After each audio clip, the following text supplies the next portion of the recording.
বন্ধুরা, প্রিয়াঙ্কা হোম কিচেনে সকলকে স্বাগত জানাই। তো আজ আমি চলে এসেছি একটা দারুণ রেসিপি নিয়ে। তো আজ আমি বানাবো মটর কলাইয়ের কচুরি।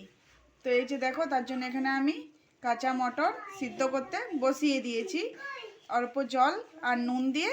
তো এটা আমি লো আঁচে একটা সিটি দিয়ে দেব। তো এখানে আমি এক টুকরো আদা আর 3টে কাঁচা লঙ্কা ভালো করে থেতো করে নিয়েছি। তো এই যে দেখো, কলাইটা আমি সিদ্ধ হয়ে গেছে। তো এবারে এটা আমি একটু এই যে গ্লাসে করে এভাবে একটু ম্যাশ করে নেব। তো দেখতে পাচ্ছ কলাইটা খুব ভালো সিদ্ধ হয়ে গেছে। তো এই যে দেখো, আমি ম্যাশ করে নিয়েছি। তো এখানে আমি 500 গ্রাম ময়দা নিয়েছি। তো এই যে দেখো, এখানে আমি 500 গ্রাম ময়দা নিয়ে নিয়েছি।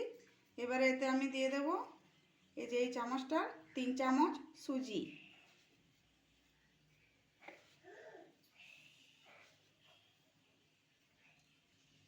দিয়ে দেব স্বাদ অনুযায়ী নুন।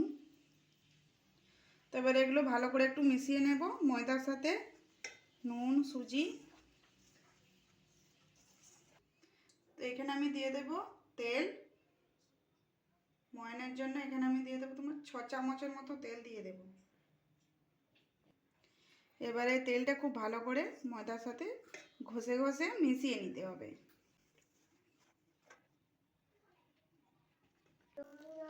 এটা অল্প অল্প জল দিয়ে আমি একটা সফট ডো তৈরি করে নেব।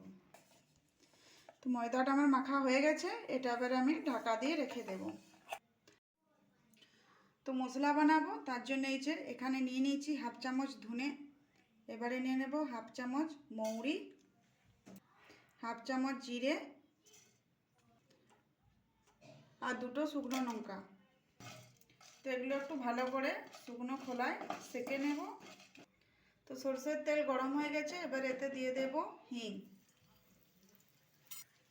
এবারে দিয়ে দেব কাঁচা লঙ্কার আদা থেতো করে রাখা, অল্প লঙ্কা গুঁড়ো, অল্প হলুদের গুঁড়ো।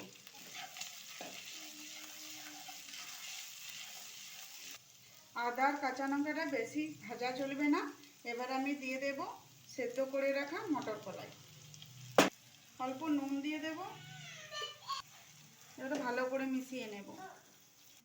এবারে দিয়ে দেব ভাজা মশলার গুঁড়ো,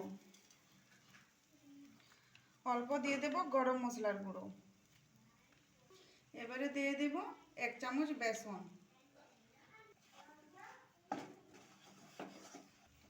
তো এই যে দেখো, আমি খুব ভালো করে সব মশলা মিশিয়ে নিয়েছি। তো পুরটা আমার হয়ে গেছে, এবার এটা নামিয়ে নেব। তো এখানে আমি পুরটা ঠান্ডা করে নিয়েছি।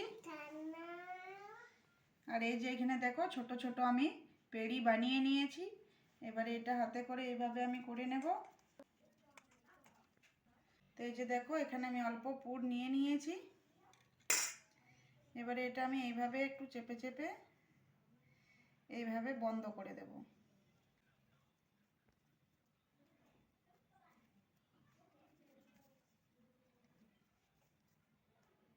এই যে আমি বন্ধ করে দিয়েছি। এবারে এইভাবে হাতে তালু করে এইভাবে একটু চেপে চেপে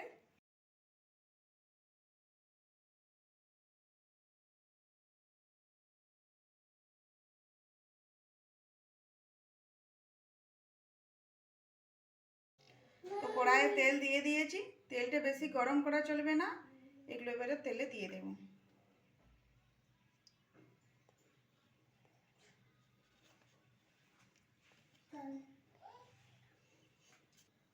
তো এগুলো লো আঁচে ভেজে নেব।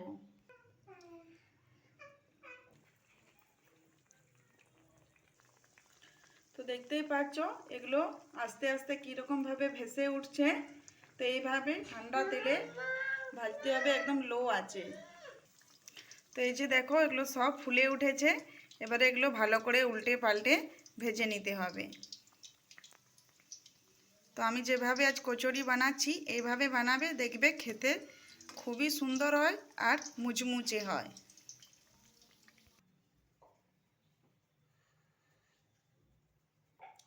তো এই যে আমি ময়দাটা মেখে রেখেছি, এটা এভাবে একটা আমি ভেজা কাপড় দিয়ে ঢেকে রেখেছি, নাহলে কি হবে ময়দাটা শুকিয়ে যাবে, আর শুকিয়ে গেলে ফেটে যেতে খুঁজবে।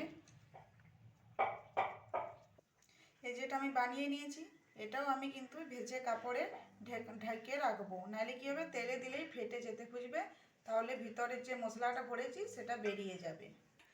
তো গ্যাসটা বন্ধ করে তেলটা ঠান্ডা করে নিয়েছি, তারপরে এই যে দেখো আরও কচুরিগুলো আমি দিয়ে দিয়েছি একদম ঠান্ডা তেলে। তো এগুলো আরও ভালো করে ভেজে নেব। তো এই যে দেখো কচুরিগুলো আমার ভাজা হয়ে গেছে, দেখতে পাচ্ছ কতটা সুন্দর হয়েছে কচুরিগুলো, একদম দোকানের মতো পারফেক্ট। তো আমি যেভাবে বানালাম এভাবে একবার অবশ্যই বানিও, পারফেক্ট কচুরি তৈরি হবে।